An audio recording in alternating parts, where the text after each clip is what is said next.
An 11-year-old girl wakes up to the sound of her older sister screaming. There are strangers in the living room. Her father sits her down and tells her, as gently as anyone can possibly tell a child something like this, that she is never going to see her mother again. That is how Natasha Gregson Wagner found out that Natalie Wood, one of the most beloved actresses in America, the woman who had starred in Rebel Without a Cause and West Side Story and Miracle on 34th Street, was dead. Her younger sister, Courtney, was 7, and she remembers it almost the same way. Waking up to screaming, a nanny by her side, a house suddenly full of people, and a father asking if she wanted to go see her mother's body one last time. That was November 29th, 1981. Natalie Wood was 43 years old, and she had drowned off the coast of Catalina Island during what was supposed to be an ordinary Thanksgiving weekend boat trip with her husband, Robert Wagner, and her Brainstorm co-star, Christopher Walken. For more than 4 decades since that morning, the 2 little girls who lost their mother that weekend have had to watch her death slowly turn into one of the most picked-over, most sensationalized mysteries in American celebrity history. Argued over on tabloid covers, television specials, and true crime podcasts by people who never actually knew her, while a homicide investigation that has been reopened, closed, reopened again, and quietly stalled kept their father's name attached to the word suspect for years at a time. It's worth understanding, before we go any further, exactly how unusual it is for a Hollywood death from more than 4 decades ago to still be generating fresh headlines, fresh witness statements, and fresh television specials on a near-annual basis. Most celebrity deaths of this era, however tragic, eventually settle into a fixed, generally accepted historical narrative that the public stops actively litigating. Natalie Wood's death never did that. It has instead remained one of the small handful of true, ongoing American celebrity mysteries. A story that each new generation of true crime media rediscovers and re-examines as though for the first time, and it is precisely that unusual, sustained, decades-long public fascination that Natasha and Courtney have had to live inside of, as actual daughters, for the entirety of their adult lives. This is the story of what Natasha Gregson Wagner and Courtney Wagner have actually said, in their own words, across more than 4 decades, about the mother they lost and the death that the rest of the world has never quite stopped trying to solve. It's the story of a documentary made specifically to take the narrative back from the tabloids, a memoir written to make sure Natalie Wood was remembered as more than a headline, and 2 sisters who have spent their entire adult lives defending a father the public keeps calling a killer, based on evidence that has never actually been enough to charge him with anything at all, no matter how many times the case has been reopened, revisited, and picked apart in the decades since. It's a story that also inevitably has to make room for the parts that don't fit neatly into that framing, because a genuinely honest account of this family can't simply take the daughter's word for it and move on. It has to include the sister, who has spent just as many decades saying the opposite.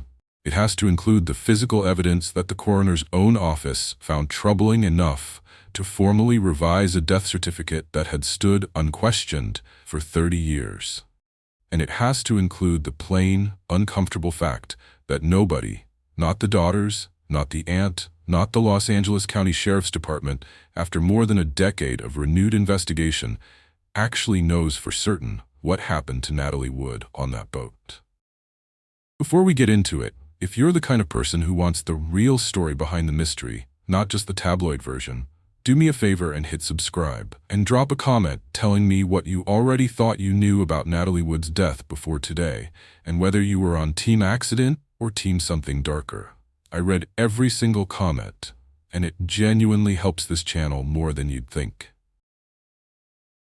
Now, let's start with what actually happened that weekend on Catalina Island, because you can't understand what Natasha and Courtney have spent their lives responding to without understanding exactly what the public has spent more than 4 decades arguing about, piece by piece, witness by witness, and revised report by revised report. The weekend on the splendor and the mystery that never got solved. On Thanksgiving weekend in 1981, Natalie Wood, her husband Robert Wagner, their yacht's captain Dennis Davern, and Christopher Walken, Wood's co-star in the science fiction film Brainstorm, sailed to Catalina Island aboard the Wagner's 60-foot yacht, the Splendor. They anchored near two harbors on the night of November 28th, and at some point that evening, an argument reportedly broke out, with various accounts over the years describing tension between Wagner and Walken, and between Wagner and Wood herself. Sometime after that argument, Natalie Wood went missing from the boat. Her body was found the following morning, floating in a nearby cove, roughly a mile from the Splendor, wearing a red down jacket, a nightgown, and wool socks. A small inflatable dinghy that had been tied to the yacht was found beached nearby. It's worth setting the scene of that weekend a little more fully, because the specific circumstances surrounding the trip itself have generated nearly as much speculation over the decades as the death itself. The four of them had traveled to Catalina to spend part of the Thanksgiving holiday together, docking at two harbors. A small, remote settlement on the island, considerably quieter and more isolated than the more developed town of Avalon. The group had dinner together at a local restaurant that evening before returning to the boat, and it was sometime after their return, according to the most widely reported accounts, that the mood aboard the Splendor shifted, with alcohol reportedly a significant factor in an evening that had started, by all accounts, as an ordinary holiday gathering among friends and family, the kind of low-key private getaway that had nothing about it, at the outset, to suggest it would become the single most examined weekend of any of the four people's lives. The initial investigation, conducted over roughly 2 weeks in December of 1981, concluded that Wood's death was an accident, that she had gone out onto the deck, possibly to retie the dinghy, which had reportedly been banging noisily against the side of the yacht, slipped on the wet swim step and fallen into the water, where she drowned, unable to call for help loudly enough to be heard back on the boat. It's a version of events that always struck a portion of the public, and a significant portion of Wood's own family, as strange from the very beginning, for one specific reason that gets repeated in nearly every account of her death. Natalie Wood had a well-documented, lifelong fear of dark water. Friends, family, and colleagues consistently described her terror of open water at night as genuine and severe, dating back to a childhood incident, and she did not know how to swim. The idea that she would have voluntarily climbed into a small dinghy alone, in the dark, on cold water, struck many people who knew her as fundamentally out of character, a detail that the original 2-week investigation closed relatively quickly, and without the benefit of the more sophisticated forensic techniques later decades would bring to bear, never fully grappled with at the time. That single contradiction, a woman famously afraid of dark water found dead in dark water under circumstances that required her to have gone out into it voluntarily, is the seed that the entire decades-long mystery around her death grew out of. And it's worth understanding, before we get into what her daughters have actually said about it, that the case has never been definitively resolved, one way or the other, by the people whose job it actually is to resolve it.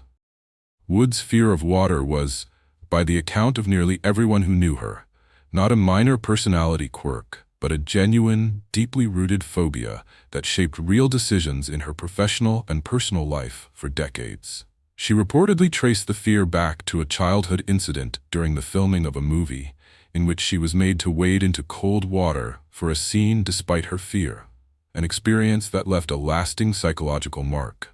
As an adult, she would go out on boats, largely to accommodate Robert Wagner's own genuine love of sailing, but friends and family consistently described her as visibly anxious around dark water, specifically someone who avoided swimming, avoided going in past her ankles, and was known to wear a life jacket even when relaxing on deck during the day.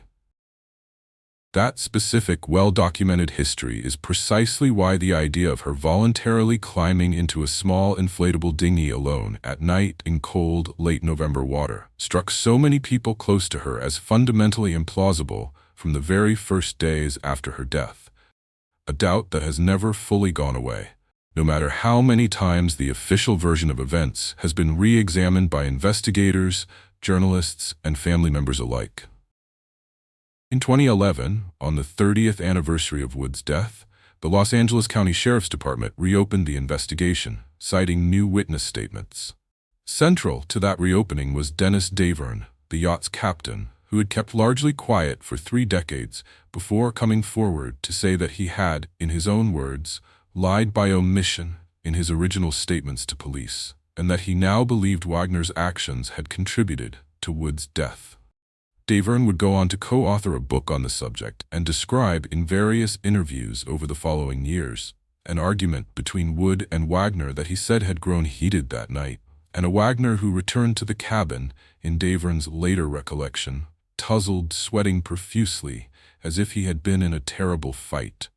Davern's specific credibility as a witness has itself been a genuinely contested part of this entire story for years. He gave a formal statement to investigators in the immediate aftermath of Wood's death in 1981 that made no mention of any argument or any suspicious behavior from Wagner that night. An account he later said was incomplete and shaped by pressure he felt at the time to protect his employer. It was only decades later, after the publication of his book and a series of increasingly detailed media interviews, that Davern's account of the evening grew considerably more specific and considerably more damning toward Wagner. A shift in testimony that Wagner's own representatives have repeatedly pointed to as evidence that Davern's later claims should be treated with real skepticism, given how directly they contradict his own original, contemporaneous statement to police. Also emerging around this same period was a previously unheard witness named Marilyn Wayne, who had been aboard a different boat, anchored nearby that same night. In a sworn statement given decades after the fact, Wayne said she had been awakened by a woman's voice crying for help, and that she recalled hearing what she described as someone screaming in terror sometime that night, though she said at the time she had assumed it was simply a party happening somewhere nearby, rather than a woman in genuine mortal distress. In 2012, the Los Angeles County Coroner's Office formally amended Wood's death certificate. The cause of death was changed from accidental drowning to drowning and other undetermined factors, and the manner of death was revised from accident to undetermined. A supplemental autopsy report released around the same time cited unexplained fresh bruising on Wood's forearm, wrist, and knee, along with an abrasion on her neck and a scrape on her face. Injuries, the coroner's office said, were not necessarily consistent with a simple accidental fall into the water.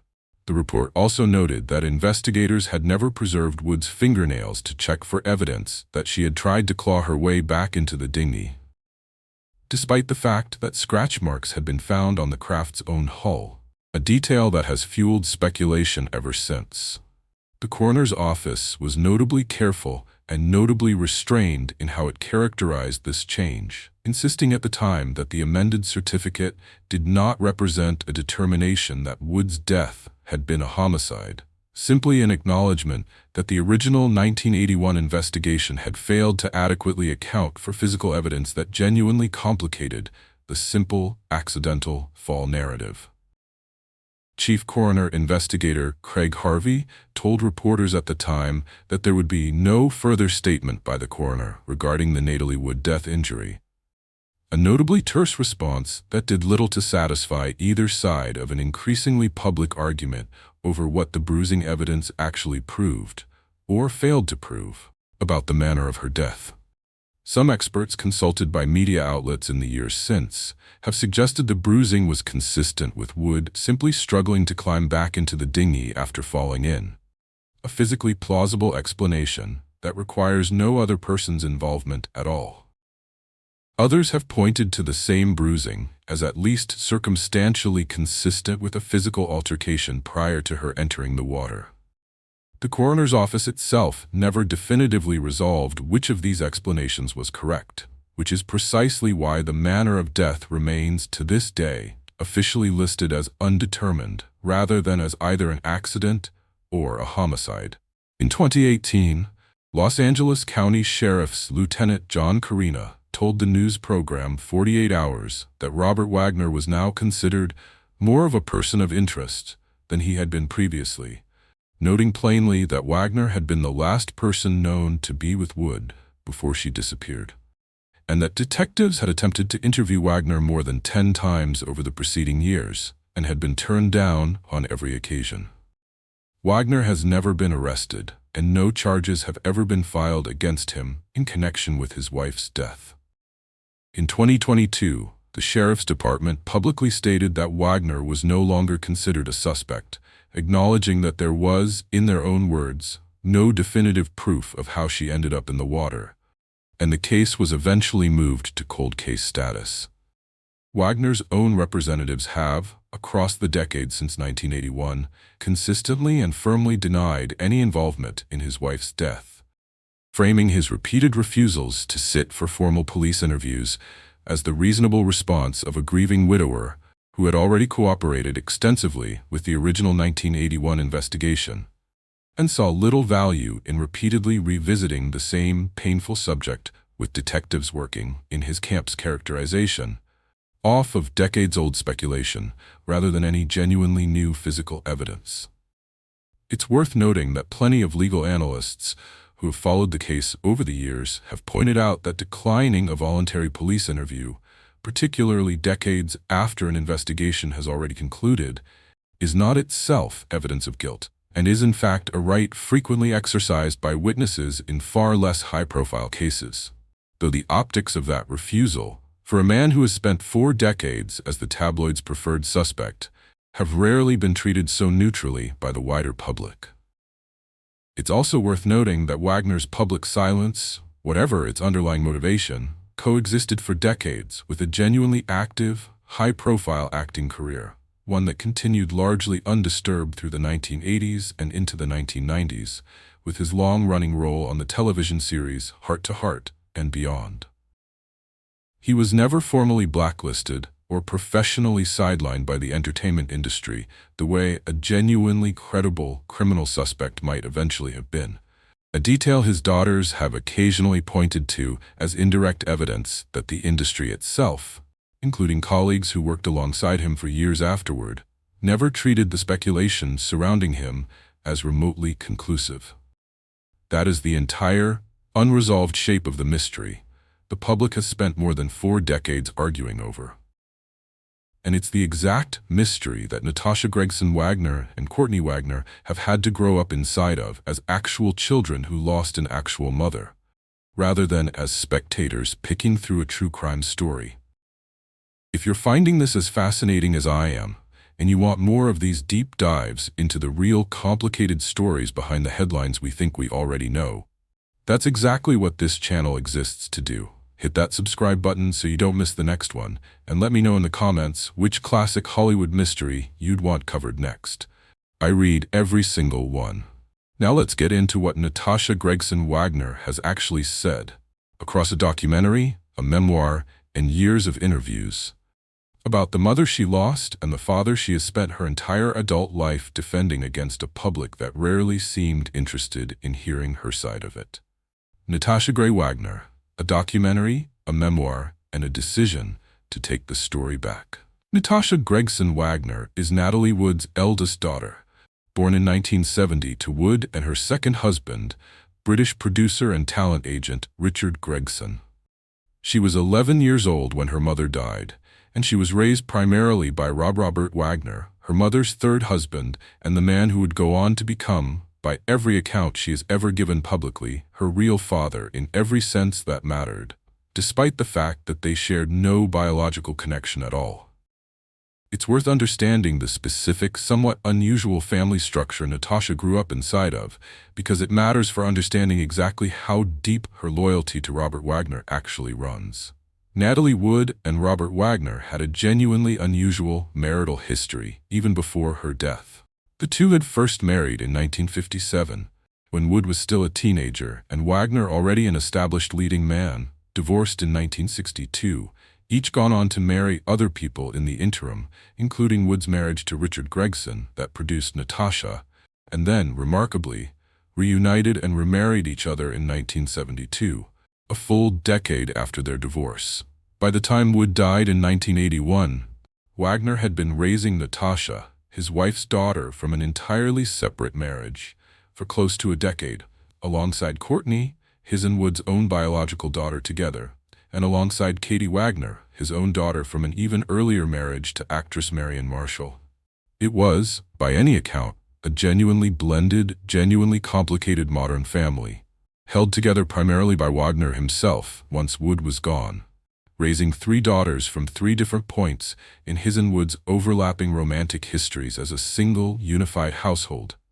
A household that, by all 3 daughters' own later public accounts, remained close and mutually supportive across the following decades, despite everything the outside world kept insisting on projecting onto it. In 2020, Natasha made a decision that would define much of her adult public life. She executive produced and appeared throughout an HBO documentary called Natalie Wood, What Remains Behind, directed by Laurent Bouzereau, and simultaneously published a memoir titled More Than Love, an intimate portrait of my mother, Natalie Wood. Both projects arrived within days of each other in May of 2020, and both were explicitly framed, in Natasha's own words across numerous interviews promoting them, as an attempt to reclaim her mother's actual story from the decades of tabloid speculation that had, in her view, completely overtaken it. "The day my mom died, my entire world was shattered," she said in the documentary. "Since then, there's been so much focus on how she died that has overshadowed who she was as a person." The documentary itself was built around an unusually rich archive of personal material that Natasha had access to specifically because of her family position. Previously unseen home movies, personal photographs, private diaries, letters, and other artifacts that had remained within the family rather than circulating publicly for the preceding 4 decades. The film also featured interviews with a genuinely wide circle of people who had actually known Natalie Wood personally, including Robert Redford and Mia Farrow, alongside Wood's own surviving family members, offering, in Natasha's own stated intention, a considerably fuller and more 3-dimensional portrait of her mother than the tabloid-driven narrative that had dominated public perception for decades. Natasha's own father, Richard Gregson, appeared in the documentary as well, participating in an interview conducted while he was already suffering from Parkinson's disease, giving the film one of its more quietly poignant threads. 2 of Natalie Wood's former husbands, from 2 entirely different chapters of her life, both willing to sit down and speak candidly about her for their daughter's sake. That specific framing and insistence on separating her mother's actual life from the mystery surrounding her death runs through nearly everything Natasha has said publicly on this subject for years. She has been candid that the documentary was, for her, a genuinely difficult and genuinely emotional undertaking, but also a necessary one. "Making the documentary was absolutely cathartic for me, 100%, she said in one interview conducted after its release. "But so much of what is in the documentary I already knew about my mom. I knew her quite well. And so I knew what a powerhouse she was. She certainly was the boss of the family, the boss of my sisters and my dad and me." On the specific question of what actually happened that night on the Splendor, Natasha has been direct and consistent. "I feel that the night my mom died was an accident," she has said. "And so I hope that that kind of media speculation ends with this documentary." She has also spoken directly, and with obvious emotion, about her father's innocence, describing a man who, in her account, would have done anything to protect her mother. "I know that if my mom had been in any kind of distress, he would have given his life for her," she said. It's worth taking that specific statement seriously as more than simply a daughter's loyal defense of a parent. Natasha has lived inside Robert Wagner's household continuously since the age of 2, watching him as a husband to her mother across the entirety of her own conscious childhood memory, well before Wood's death, and then watching him as a single father raising 3 daughters, 2 of them not biologically his own, for the following 4 decades. That is a considerably longer and considerably more intimate vantage point than almost anyone else offering an opinion on Robert Wagner's character, including journalists, true crime authors, and even sheriff's investigators who interacted with him only in the narrow, adversarial context of a homicide inquiry. Whether or not her conclusion about that specific night is correct, The depth and duration of her actual first-hand observation of the man is genuinely unmatched by nearly anyone else who has ever publicly offered a theory about what kind of person Robert Wagner actually is. It's worth understanding exactly what Robert Wagner's participation in that documentary actually represented, both for Natasha personally and for the broader public record. The film featured what was, by that point, Wagner's first ever extended on-camera interview specifically addressing the night of Wood's death, delivered at the age of 90, decades after the tabloid speculation had first started attaching itself permanently to his name. Natasha has described her father's willingness to participate, despite everything he and the rest of the family had already endured, as an act of genuine courage. "I was just so proud of him," she said, reflecting on his decision to sit for the interview and address the speculation directly, rather than continuing to simply decline comment, the way he largely had for the preceding 4 decades. She has said that her father didn't hesitate when she asked him to take part. Understanding that the family had endured years of ruthless scrutiny from tabloids claiming Wagner was involved in Wood's death that night, and that participating in a documentary controlled by his own family rather than by an outside network with its own agenda, was worth the emotional cost of revisiting the subject on camera at all. It's worth pausing on just how significant a departure this actually represented from Wagner's own decades-long approach to public discussion of his wife's death. For close to 40 years, Wagner had, by nearly every account, adopted a strategy of near-total public silence on the specific details of that night, declining interview requests, refusing to engage with tabloid speculation directly, and generally allowing his lawyers and representatives to issue brief, formal denials whenever the subject resurfaced in the press. That decades-long silence had, if anything, seemed to fuel rather than dampen public suspicion. With plenty of commentators over the years suggesting that an innocent man would presumably want to clear his name through direct, extensive public statement, rather than continued reticence. Natasha's decision to build a documentary specifically designed to finally break that silence, on terms controlled by the family itself rather than dictated by an outside network's editorial agenda, represented a genuinely significant strategic shift, one she has described as having taken years of conversation within the family to actually agree to undertake. When Robert Wagner is asked, within the documentary itself, whether he believes the case should be reopened and re-examined, his answer is direct. "I don't think there's a day that has ever gone by that I don't think about Natalie." It's a response that Natasha has pointed to repeatedly in interviews as evidence of exactly the kind of man her father actually is. Someone whose grief over losing his wife has remained present and unresolved for the entirety of the following decades, regardless of what the tabloids and the reopened investigations have suggested about him during that same stretch of time. It's worth noting how carefully worded that specific response actually is, because it addresses the question of whether the case should be reopened without ever directly asserting his own innocence in so many words, relying instead on the implicit suggestion that a man still visibly grieving his wife decades later is unlikely to have been responsible for her death. Some observers of the documentary have noted that Wagner's on-camera answers throughout the film tend to follow this same general pattern, expressing grief and loss in genuine, unmistakable terms, while remaining notably general when it comes to the specific, granular details of the night itself, a pattern his critics have pointed to as evasive, and his defenders, including both of his daughters, have described simply as the natural reticence of a private man forced to relive the worst night of his life on camera, in front of an audience of millions, at the age of 90. Natasha's memoir, More Than Love, goes considerably further than the documentary in specific places, offering detailed personal recollections of her mother's daily life, her relationship with fame, her marriages, and the particular sensory memories that Natasha has said she's carried with her since childhood. In interviews promoting the book, she described one memory in particular that has stayed with her for more than 4 decades, the specific smell of her mother's perfume filling the house whenever Natalie Wood came home. "The smell is what I remember. The comfort of the smell," Natasha said. I knew when she was home. It would waft through the house. It's the kind of small, deeply personal detail that has almost nothing to do with the mystery surrounding her mother's death, and everything to do with exactly what Natasha has said.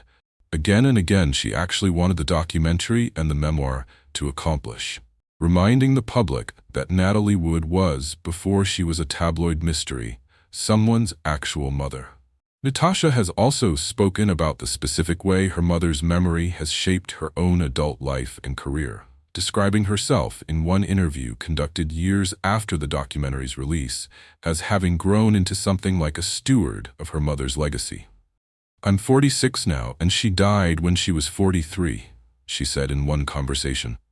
"So I feel like I'm her mom now, in the way that I am shepherding her legacy out into the world, the way a parent would take care of a child. It's come full circle and has been incredibly healing." That specific framing of a daughter eventually outliving the age at which her mother died and taking on something like a protective parental relationship to her mother's memory, rather than the other way around, captures something genuinely distinct about what it means to lose a parent as a child and then carry that loss forward across an entire adult lifetime.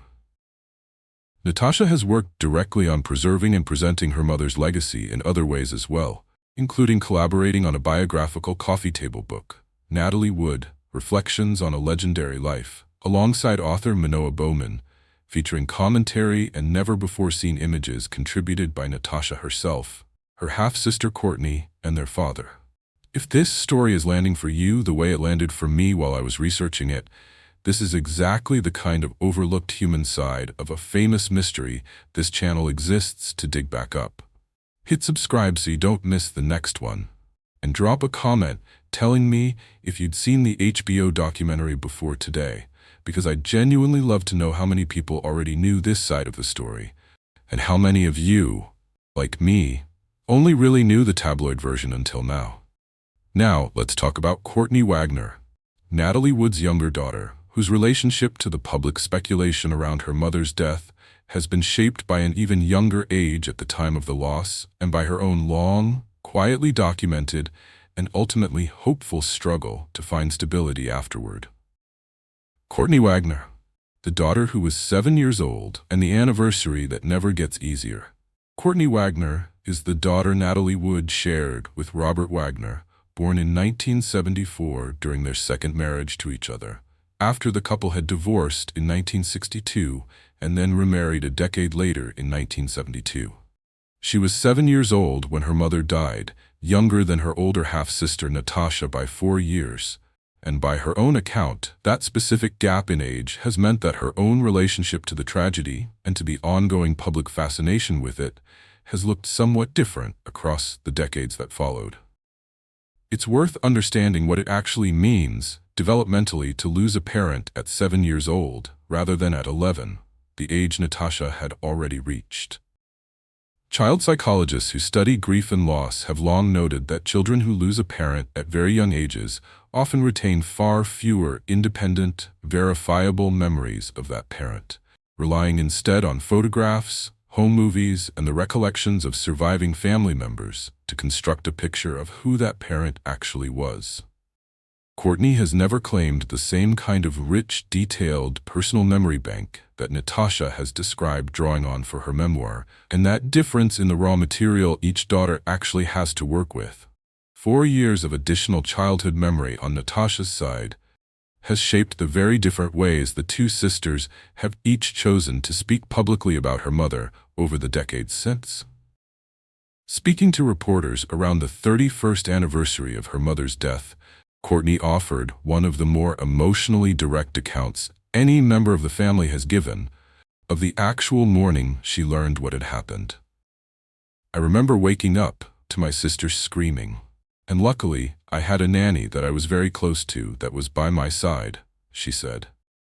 "There were all these people in the living room, and my dad told me I wasn't going to see my mom again.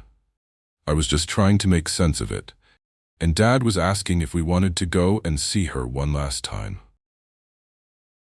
Courtney has been candid in the handful of interviews she has given over the years about the fact that the passage of time has not actually made the anniversary of her mother's death easier to live through. Contrary to what people often assume happens with grief as decades pass.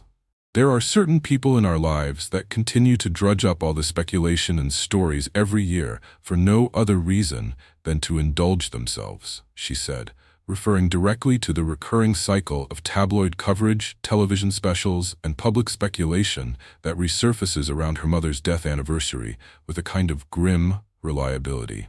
She described the specific, ongoing pain of encountering casual, thoughtless references to her mother's death in unrelated pop culture contexts, recalling a moment when a television personality made an offhand joke referencing Natalie Wood's death during an entertainment program. "I don't see how anyone would find a distasteful comment like that funny," she said.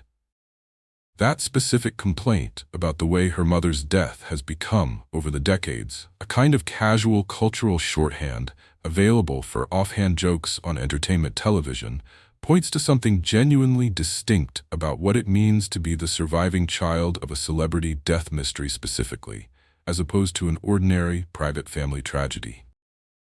An ordinary grieving family is not typically forced to watch strangers reference their loved one's death as a punchline on national television, decades after the fact, with no apparent awareness of, or concern for, the fact that actual surviving children might be watching. Courtney's frustration, voiced plainly and without much editorializing beyond the bare statement of fact, captures exactly the kind of low-grade, recurring cruelty that fame attaches to grief, turning a private family loss into public property that strangers feel entitled to joke about on a rolling, indefinite basis.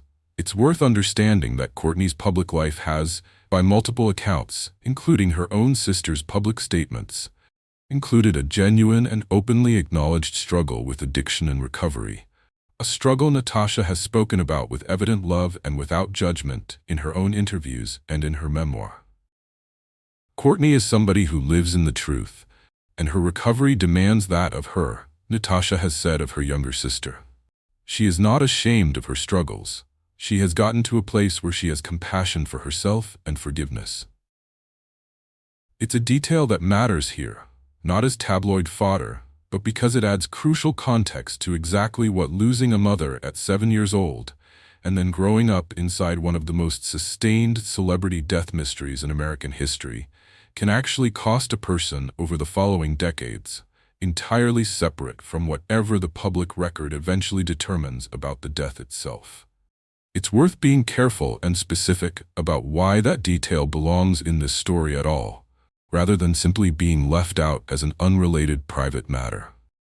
The broader body of research on childhood loss and trauma consistently identifies early parental death as a significant risk factor for a range of later struggles, including substance use, and the specific combination Courtney experienced, losing her mother suddenly and violently at 7 years old, then growing up inside a family whose private grief became permanent public property, represents an unusually compounded version of exactly the kind of childhood adversity that researchers in this field have spent decades studying.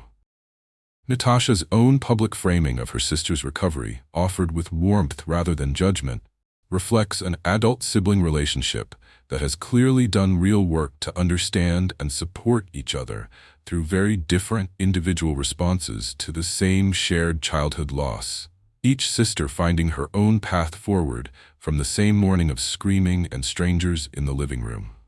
Courtney did participate, alongside her father and her sister, in the 2020 HBO documentary, adding her own voice to the family's collective effort to reclaim the narrative around their mother's life and death. Her participation, by Natasha's account, reflected the same underlying motivation that had driven the entire project, a desire to stop the story from being told over and over, primarily by people who had never actually known Natalie Wood at all. It's worth noting that Courtney's public statements, taken as a whole across the sparse handful of interviews she has given over the years, tend to focus less on directly relitigating the specific circumstances of that night and more on the broader ongoing cost of having a parent's death treated as permanent public entertainment, where Natasha has engaged directly and at length with the specific facts of the case, The bruising, the timeline, the various witness accounts. Courtney's public comments have tended to center more on the emotional toll of the anniversary itself, and the corrosive effect of watching her mother's death continually resurface as content for other people's amusement or curiosity. It's a genuinely different emphasis between the two sisters, shaped, in all likelihood, by the 4-year gap in their ages at the time of their mother's death, and by the correspondingly different relationship each of them has to their own independent memory of her. What almost never makes it into the tabloid coverage, the family that has never agreed on what actually happened. It's worth being honest about something that the shorter, more sensationalized tellings of this story tend to flatten out entirely.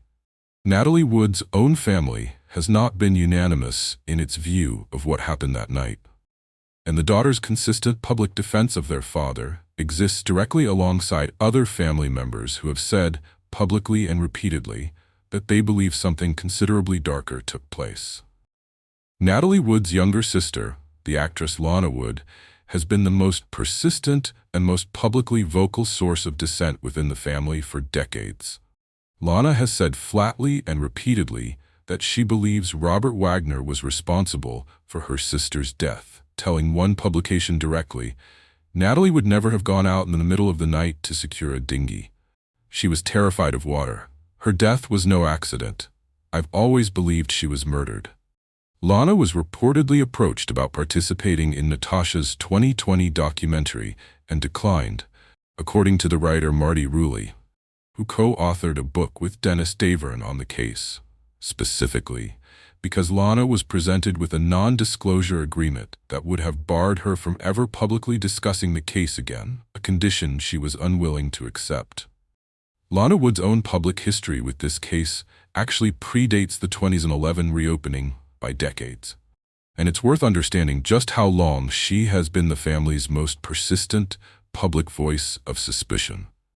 She had spoken publicly, in various interviews across the 1980s and 1990s, about her doubts regarding the official accidental drowning narrative, long before Dennis Davern's own account shifted and the case was formally reopened, meaning that Lana's skepticism was never simply a reaction to new evidence emerging in 2011, but a position she had periodically voiced for the better part of 3 decades before the rest of the country's renewed attention finally caught up with her.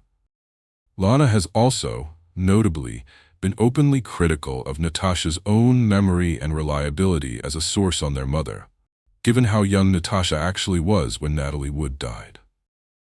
"I just wish Natasha had more to remember because she lost her mother when she was only 11, Lana has said, suggesting that her niece's recollections of their mother have inevitably been shaped and filtered by the accounts of other people rather than by Natasha's own direct, independent memory. It's a genuinely uncomfortable piece of family tension to include in this story, but it belongs here because it means that Natasha and Courtney's consistent public defense of their father has never existed in a vacuum. It has existed directly across from an aunt who has spent just as many decades telling a fundamentally different story about the exact same night to some of the exact same outlets. That family disagreement is, in its own way, the clearest possible illustration of exactly why this particular Hollywood mystery has proven so durable, so resistant to ever actually being resolved to anyone's full satisfaction. The people with the closest possible proximity to Natalie Wood, her own children, and her own sister, have spent more than 4 decades holding genuinely opposed positions on what happened to her, each side speaking from real grief, real love, and real conviction, and neither side possessing the kind of definitive physical evidence that would ever be capable of actually settling the argument between them. It's worth considering, too, why the 2 daughters and the surviving sister might have arrived at such different conclusions, despite sharing the exact same family tragedy. Lana Wood was Natalie's adult sister, with decades of adult sibling history, direct memories of Natalie's specific fears and habits going back to their shared childhood, and, by her own account, a series of private conversations with Natalie across the years of her marriage to Wagner that shaped her own suspicions about the relationship long before that final Thanksgiving weekend. Natasha and Courtney, by contrast, were small children who lost their mother and were then raised day in and day out by the very man their aunt has spent decades publicly accusing. A fundamentally different vantage point that would naturally produce a fundamentally different emotional and psychological relationship to the question of his guilt or innocence.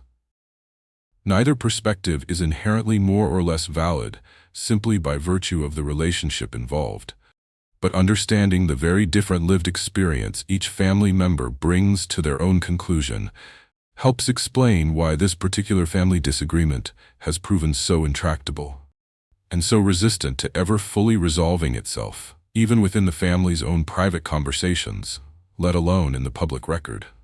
What the real story actually leaves us with. There's a version of this story that reads, on its surface, like a straightforward Hollywood cold case. A beloved actress found dead under mysterious circumstances. A husband who has spent decades as the primary suspect in the court of public opinion, despite never being charged with anything. And a case that officially remains unsolved to this day. Every one of those individual facts holds up. The cause of death really was changed from an accident to something officially undetermined. Robert Wagner really was named a person of interest by the same detectives investigating his wife's death. And the case really has never been definitively closed one way or the other by anyone with the actual authority to close it. It's worth pausing here to name something plainly, because it's easy to lose sight of amid the accumulated decades of speculation. Nothing in the public record actually proves that Robert Wagner did anything wrong that night. No charges were ever filed, no arrest was ever made.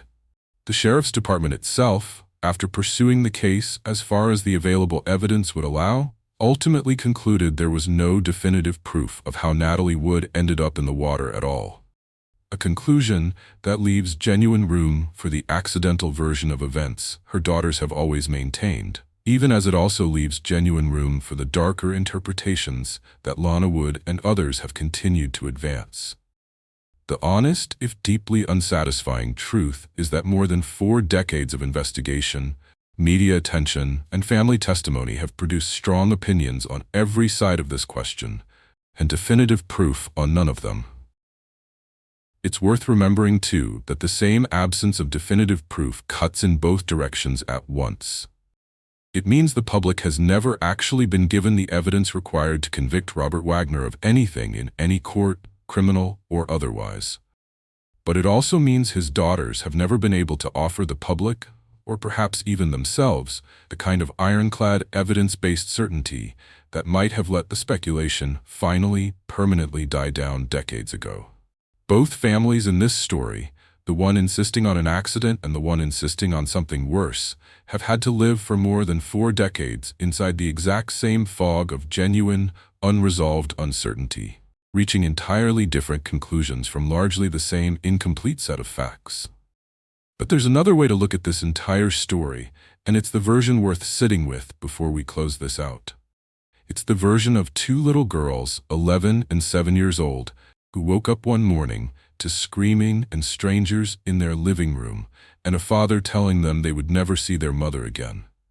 It's the version of 2 women who grew into adulthood watching that exact morning get replayed, reinterpreted, and relitigated by tabloids, true crime specials, and total strangers over and over for the entirety of their adult lives, with a level of public scrutiny into their own private grief that almost nobody else on earth is ever forced to endure.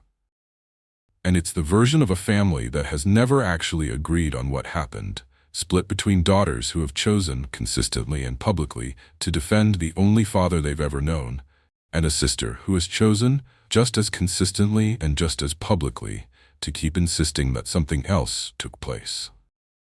It's worth sitting with the specific shape of the choice Natasha and Courtney have each made across their adult lives, because it's a genuinely difficult one, regardless of which version of events is actually true. If Robert Wagner is exactly who his daughters describe, a devoted husband whose wife died in a tragic accident and who has spent 4 decades unfairly hounded by tabloid speculation, then Natasha and Courtney's public defense of him represents a genuinely admirable, if exhausting, act of loyalty toward a parent who raised them, and deserves to have his name cleared.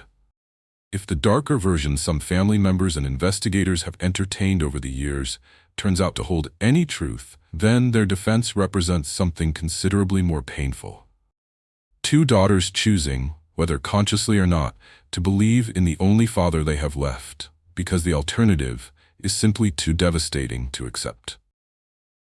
Either way, the daughters have had to build their entire adult relationship to their mother's memory inside that exact, unresolved uncertainty, never getting the closure that a definitive answer in either direction might have eventually provided them. Natasha Gregson Wagner and Courtney Wagner didn't get to choose whether their mother's death became a permanent, unresolved American mystery. That happened to them, the same way it happened to their mother, on a boat in the dark, off the coast of an island, when they were far too young to understand any of it. What they did get to choose, decades later, was how they wanted to respond to it. Not with silence, and not with anger at the public's continued fascination, but with a documentary, a memoir, and years of patient, consistent interviews, all aimed at the same simple goal Natasha herself has stated plainly more than once. Not to win an argument about what happened on the Splendor that night. Just to make sure that, somewhere in the middle of all that speculation, the world remembered that Natalie Wood had been a real person first, and a mystery only second.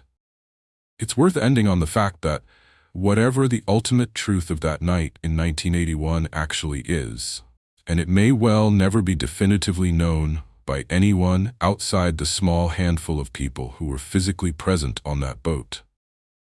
The two women who have spent their entire adult lives at the center of the resulting speculation have never once wavered in the specific thing they've said they actually wanted from any of it. Not vindication in a criminal sense, not a formal declaration of innocence from a court that was never actually going to provide one, but simply the chance to be heard, on their own terms, telling their own version of events, after 4 decades of watching other people tell it for them. That's the real story behind the headlines. Not just the unsolved case and the person of interest label that has followed Robert Wagner for decades, but 2 daughters who lost their mother as children and spent the rest of their lives trying to make sure she was remembered as more than the way she died. It's worth ending on one final, quieter thought that sits underneath everything else in this story. Whatever anyone ultimately believes about what happened aboard the Splendor on the night of November 28, 1981, the 2 women at the center of this story have spent their entire adult lives losing an argument they never actually chose to be part of in the first place. They didn't ask to become the public face of a decades-long murder mystery. They were 7 and 11 years old when it started, and they have simply, consistently, tried to answer the same question asked by strangers, again and again, for the rest of their lives. What really happened to your mother? Their answer has never changed. Whether or not it happens to be the correct one is a question that may never actually be settled by anyone, for as long as any of the people who were actually on that boat remain alive to be asked about it. Only 3 people were ever aboard the Splendor that night who could actually speak to what happened in those final hours before Natalie Wood went missing. Robert Wagner, Christopher Walken, and Dennis Davern. Wagner has given his account, however guarded. Davern has given his, in increasingly elaborate detail across the decades. Christopher Walken, for his part, has said remarkably little publicly over more than 40 years, largely declining to weigh in on the competing versions of that night in any sustained way, leaving the fullest, most consistent public record of what actually happened almost entirely in the hands of the 2 men who have told 2 very different stories, and the 2 daughters who have spent their lives choosing which story to believe. If this story gave you a completely different picture of Natalie Wood's daughters than the tabloid coverage ever let you see, do me a favor, hit like, drop a comment telling me what part of their story surprised you the most, and subscribe so you're here for the next one. Because there are so many more of these. Real families living quietly behind the headlines the rest of the world can't stop speculating about, long after the cameras have moved on to whatever the next mystery happens to be. Thank you for watching, and I'll see you in the next one.